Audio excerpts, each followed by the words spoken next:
see. I love it.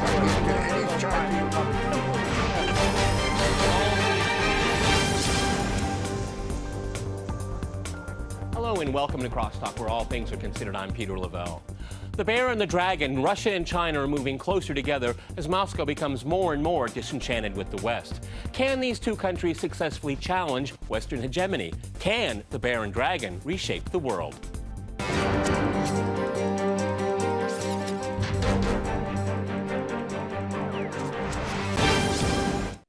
To Crosstalk Russia and China, I'm joined by my guest, Martin Hennecke in Hong Kong. He is chief economist at the Henley Group. And in London, we cross the Pepe Escobar. He is a Asia Times roving correspondent. All right, gentlemen, Crosstalk rules. In fact, that means you can jump in anytime you want. Pepe, if I can go to you in London first, I think most people would agree the 20th century was the American century. This century, who's it going to belong to? China, maybe China and Russia? What's your crystal ball say? No crystal balls. The 21st is going to be an Asian century, centered on China, including Russia, of course, because Russia is also an Asian power. The Eurasian century, in fact. This operates in many levels nowadays. Through the BRICS, of course, two of these very important, Russia and China, and now getting a closer relationship with India inside the BRICS as well. The Shanghai Cooperation Organization, they're going to have a summit soon this month where they're going to accept new candidates as well, and it's a counterpart to the warmongering NATO in the West. Inside the G20, where Russia and China and the BRICS are very important players, and the Global South. The non-aligned movement, over 120 countries, they're watching this very, very carefully. The bottom line is, for initiating our discussion, the whole developing world, the whole Global South is fed up with the current international disorder, in fact. And they are betting that Russia and China are striving towards a multipolar world, united with many top developing countries inside the BRICS and outside of the BRICS as well. So this is the beginning of a long road, and it has already started. So no wonder the Western Atlanticist elites are panicking, big time. Okay, Martin, in Hong Kong, is this a good bet? I mean, what we just heard from Pepe here, the world is looking to China and Russia to develop a very strong relationship to essentially push back the West. Well, yes, I largely agree with the points just made. I mean, we are investment advisors, so we always see it a bit more, the whole thing from the investors' angle. And one thing we are very concerned about is now the what's happening with Europe, because all through this supposed recovery that we have seen, whereas equity markets have been going up over the last couple of years, and similar in the US, the sovereign debt issue hasn't gone away that we have been warning about for quite some time. In fact, you've just seen France announcing they can't meet their budget deficit target. They're going to post 4.4% budget deficit or higher. Italy is back in recession and the sovereign debt has gone up, even though the interest yields or the yields on those sovereign bonds are at a record low. So they hardly have to pay any interest on the debt, but still they can't keep the debt under control. And now with the sanctions on Russia, that's not going to help at all either. So as a result of those recent developments, we would say maybe a good idea is to sell Europe and buy China, because China is going to profit from that. More business coming from Russia and to some extent also other countries. And by the way, from an equities investor's perspective, the Chinese market and also the Russian market are actually the best valued equity markets right now in the world.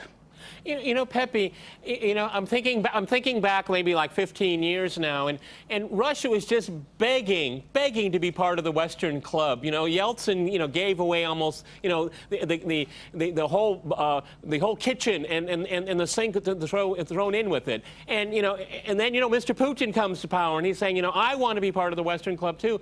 And then he just became very disillusioned because the doors kept slamming on Russia. Now we have the Ukraine crisis here. I mean, the Chinese must be saying this is a gift from God. Oh, yes. For China, it's been a gift from God. And especially after... Okay, go ahead, Pepe. Go ahead. And Martin will slip in. After 9/11, that was a gift from God, in fact, from Allah, from Mohammed Atta, or whatever you want to call it, for China, because the US took the eye off the ball. And the ball, we cannot forget that. When the Bush team came to power in early 2001, they were trying to organize their foreign policy. Okay, who's our enemy? And the enemy was China, of course, but obviously they could simply not organize a strategy against China. So a few months later, exactly, by the way, 13 years ago, we had 9/11, and then they started concentrating on the Middle East and Southwest Asia. Meanwhile, China was doing deals like crazy in Latin America, in Central Asia, in the Middle East, in South Asia. You know, starting the beginning of the new Silk Roads that we're talking about nowadays, they started the building blocks for the new Silk Roads.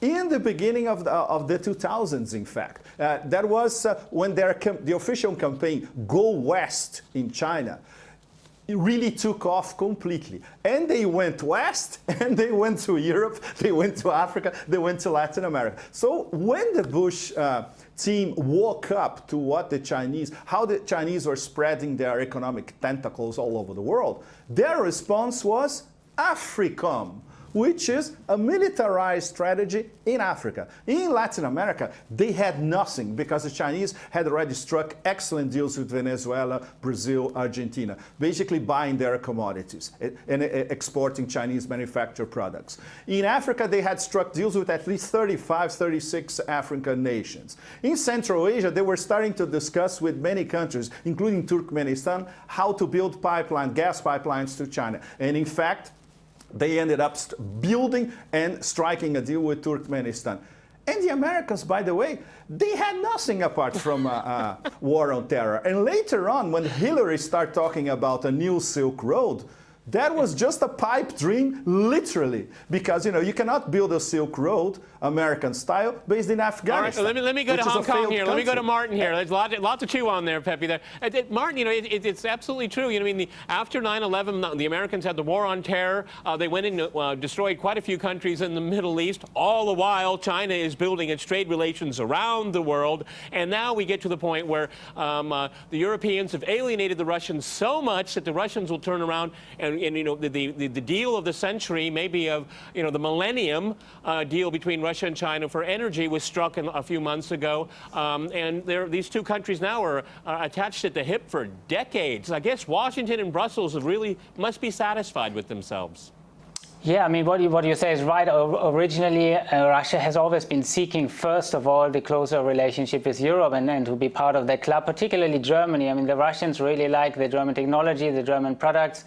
Even the food products, I mean, it might not seem significant, but now after the sanctions are implemented, I think Europe sees that this is really quite a significant part of the exports, and it does affect them. But then since that time, since Putin came to power, a few things have changed. So the Europeans haven't really come back the same way to the Russians as Russia has tried to develop the ties. And then China has been just leaping in terms of economic growth. And now, as you may know, as of this year, China is set by the International Comparison Program statistics together with the World Bank. They released this purchasing power parity adjusted statistics by which China has already become the largest economy in the world, and they are the largest energy consumer already for some time. Now they have become, as of this year, the largest importer of oil from Russia. They may also soon, after that 400 billion deal was signed, become the largest importer of natural gas. And there you go, more and more developments are happening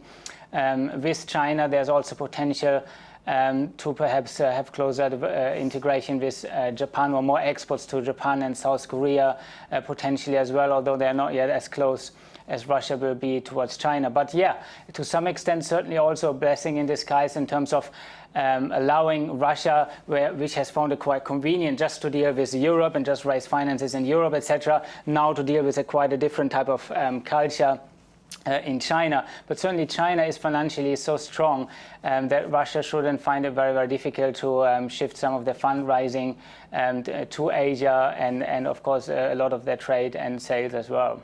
It's very interesting, and that's probably exactly what they'll do in this sanctioned environment here. And Pepe, but on the other side here, the European Union gets half of Ukraine and gets to bail it out. You know, I think the Chinese, again, really must be kind of laughing out their sleeve. I mean, not only is the European economy very fragile, now they're in a position where they're going to lose any kind of chance of getting out of at least a light recession over the next few quarters.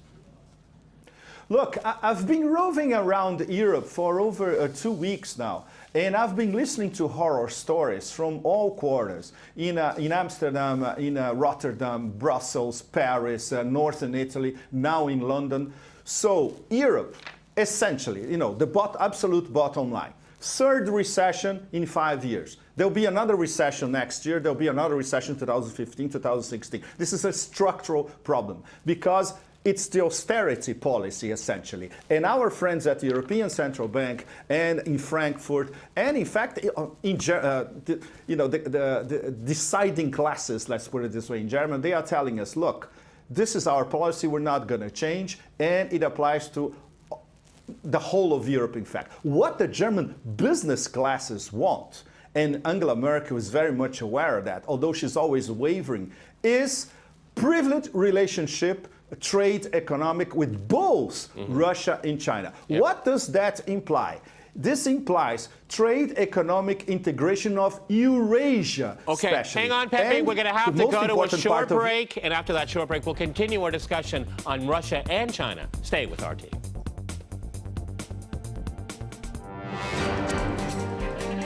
I'm I love it.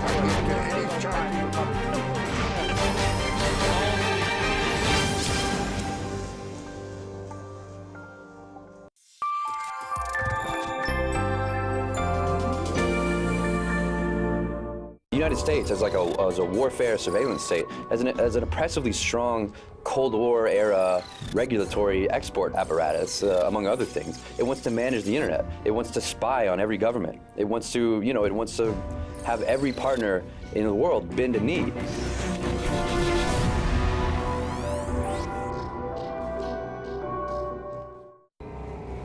Zero tolerance is the idea that for a particular misbehavior, the schools will have no discretion. Personally, I think it's a foolish idea.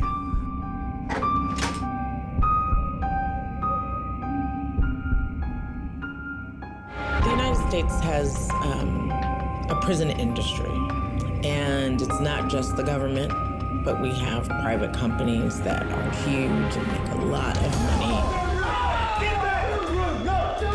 Kids literally get a ticket for chewing gum in class or for talking too loudly, and they then have to go to court. It just seems like we have over-criminalized things, and then we have over-responded disproportionately to things that even should be crime.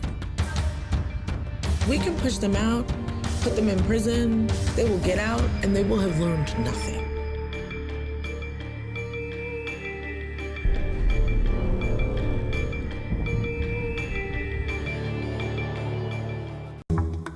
Do we speak your language? Want news, programs, and documentaries in Spanish? What matters to you? Breaking news, alternative angles, hidden stories. Are you here? Then try RT Spanish. Find out more, visit actualidad.rt.com.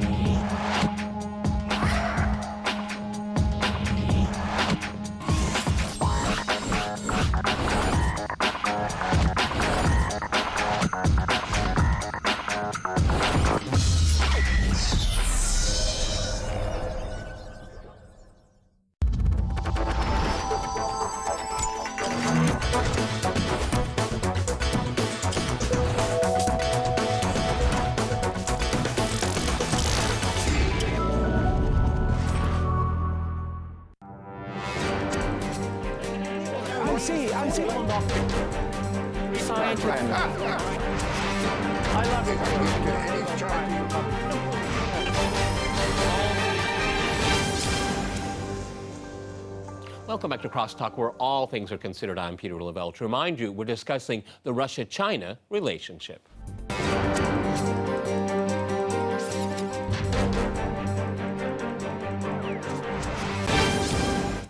Okay, Martin, I'd like to go back to you in Hong Kong. Because of this crisis in Ukraine, as I said in the introduction of the program, is that Moscow is getting more and more disenchanted with the West, particularly what's going on in Washington, and it's hurt its relationship with Europe, trade-wise. I mean, how is the West going to react to this? Because Russia does have options. It is turning, and there's ample evidence that Russia's turning east, particularly to China. I mean, how is the West going to respond to this? Because they like their hegemony, they like their dominance, but Russia and China together can be a real magnet. Other countries, as Pepe pointed out, will be pulled towards this alliance, if we can call it that. Yes, probably, and I don't really know how Europe will react to that Russia is moving east. It seems right now Europe is not really acting very much in its own interest. It's quite easy for the US to push for sanctions because they haven't really got very close trade ties with Russia, but for Europe it's really hurting themselves to a large extent. I would hope that perhaps if that most recent ceasefire holds, that things improve, and there's a de-escalation also in terms of the sanctions war. But it remains to be seen. Certainly, I'm quite worried about what's going to happen to Europe because they're already struggling with very, very high sovereign debt. Just to tell you some numbers, I mean, the average European sovereign debt is about 100%, and Russia's sovereign debt is about 15%, so much lower. And similar to China, I mean, the financial numbers are actually much better. So, one might just be worried a bit more in Europe. They trade at 3 times the valuation also of Russia and more than double the valuation of China. But one thing I do also want to point out in terms of Russia looking to China, to some people it seems like it's a one-way relationship, that Russia is just desperate to looking for another partner. But in terms of the energy, what's also very important to know is that China has got a massive pollution problem at its hands because it mostly relies on coal burning, and that's very polluting, which is why you see all these pictures in Beijing of the smog. And that's really something the government is trying hard to address. And one way to do that is through cleaner burning fuel, and that can be done through natural gas. In fact, there was an interesting report released by Greenpeace addressed to the Chinese government, released in September 2013, and it's called China Clean Air Plan to Slow Coal Consumption. And it says there in the report, the main focus of the plan is on increasing the use of natural gas because the solar energy, wind energy, etc. is nice, even they admit that, but it's not nearly enough. But natural gas is going to be available in reasonable volume, so to really be able to make a big difference. So that's one area where China definitely needs Russia absolutely. So it's not just a one-way junior or senior partner relationship. And also one last interesting thing that many people aren't aware of. I read an interesting poll from Pew Research Center the other day, just released in July. And basically, it talks about the changing image of Russia in the world after the Ukraine sanction. As you would guess, most of the West now sees Russia in somewhat of a less favorable light. But in China, actually, the people viewing Russia in a favorable light now considerably increased, with 66% positive and 23% negative. That improved from previous year, 49% positive and 39% negative. So it's interesting because there's a lot of common geopolitical interests, a lot of common views on things in the world that differ quite a lot from the West. So yeah, we have big hopes for that trade relationship to improve and grow much further. It's very interesting what Martin just said there, Pepe, because my impression is this Ukraine crisis is really a catalyst for much of what you've said. We've seen some trends over the years, over the last decade, but this is the real catalyst, because sitting here in Moscow and looking at Brussels and what they've done with this coup in February is that Moscow simply doesn't trust the European Union anymore. You know why? Because they lie. They lie. They don't keep their word. And this is something very important here, because they look east and they see partners that are honest. Maybe it's a hard deal to get, but they keep their word. It's very important to do that. And this is one of the primary reasons I think the Russian political class is just saying enough is enough. They said, look at the Ukraine crisis. Russia should not have such a strong discount, on gas going to Ukraine because it keeps them weak and all that. And then after the crisis, they say, or during the crisis, say, no, you should keep that subsidy there because we don't want to pay for it, okay? That's what it gets down to. They see the EU talking out of both sides of their mouth, and that's why turning to the East, where you have partners that do what they say and say what they do. Yes, this is a very important point, Peter, because the disconnect between Brussels, I mean the EU machine, the EC, the European Commission machine, and NATO, with the overall population and some of the best intellectuals in Europe is absolutely staggering. I was talking this past week, I was lucky enough to talk to some first-class intellectuals in Paris and in northern Italy, between Milan and Turin. And they all say the same thing. They are disheartened, they are depressed, they know about the disconnect, but they are marginalized because they do not follow the there is no alternative Maggie Thatcher style school of thinking, which predominates in Brussels.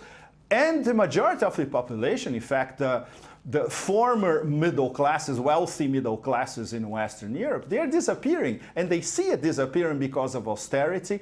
They see the whole Ukrainian fiasco as a diversionary tactic, because you have the media, the big newspapers in Western Europe and the TV chains talking about Ukraine all the time, but they are ignoring the 3 recession in 5 years problem, which is the #1 European problem. There is no growth. And in fact, in terms of Italy, there's even negative growth in Italy nowadays. In terms of unemployment among young people between 18 to 25, Italy is now more or less like Spain. It's practically 50% of the future generations with no prospect of a job because of the austerity.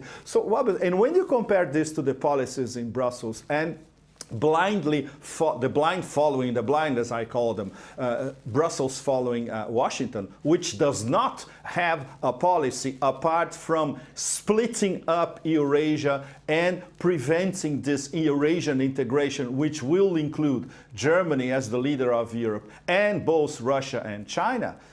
It's an absolute disaster, in fact. The Chinese, when they look at this, it's Deng Xiaoping to the limit. They keeping a low profile, striking deals all the time. They are going to interconnect China with Europe via Eurasia, very important, bypassing Ukraine.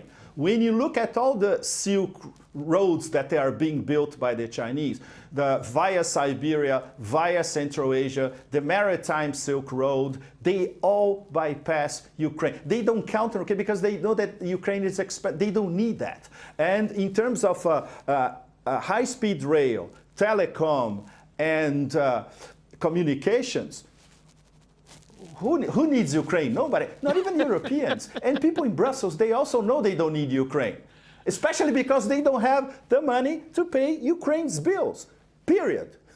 Okay, Martin, I think it's really interesting because if you look at most Western media, their top stories, okay, you'll have ISIS, you'll have Iraq, you'll have Ukraine, you'll have that guy in South Africa that probably killed his girlfriend, but they said he didn't. And you just look at all those headlines there, and then I can see the Chinese leadership saying, "Good, these people are really preoccupied, okay, as we go around the world making great deals, not making much of a fuss. Oh, not carrying a suitcase of values to force on people. No wonder people like dealing with the Chinese." Yeah, absolutely. People are often preoccupied with. Go ahead, Martin. With other less important stories, but I can tell you that the Chinese, have been very aware of what's going on around the world, and they have just quietly, there's this saying, "Bide your time and hide your abilities," in Chinese. I can't say it in Chinese though, but basically they have been living by that for quite some time. And while people maybe, in other countries occupied with not so important news and other things. The Chinese have been building their economic power, I mean, with long-term planning very, very efficiently. They have been also building up the globalization of the renminbi step by step. And I think with those recent developments and Russia-China relations also rapidly developing, there could be quite a big difference in terms of what's happening with the financial system globally, and also currency-wise, which is one thing I didn't mention before. The renminbi now is trading at a 6-month high, looking very strong, and the euro, with the eurozone debt crisis maybe back soon, is relatively weak. So the dollar has been strong. We think though it may be quite temporary, because ultimately they have still similar problems as the eurozone in terms of the sovereign debt. You still see a very, very weak labor market, even if they increase interest rates, which everybody is talking about now. When is that going to happen?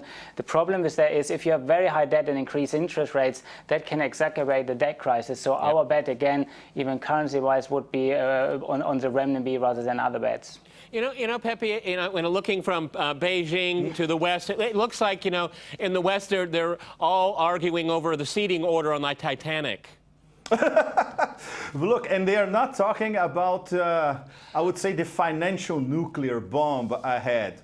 A few analysts, I include myself among them, we've been talking about this for a while, which is the progressive end of the petrodollar. Progressive. Okay. It's going to take a long time, but the building blocks are already here. This means, among other things, a parallel SWIFT payment system, which will be launched essentially by Russia and China, and will include Iran. So we have two of the most important energy producers in the world and the #1 consumer buying and exchanging energy without the petrodollar. This is the major economic story in the next few years. All right, on that point, we're going to have to end it, gentlemen. We've run out of time. Many thanks to my guests in Hong Kong and in London. And thanks to our viewers for watching us here at RT. See you next time, and remember, crosstalk rules.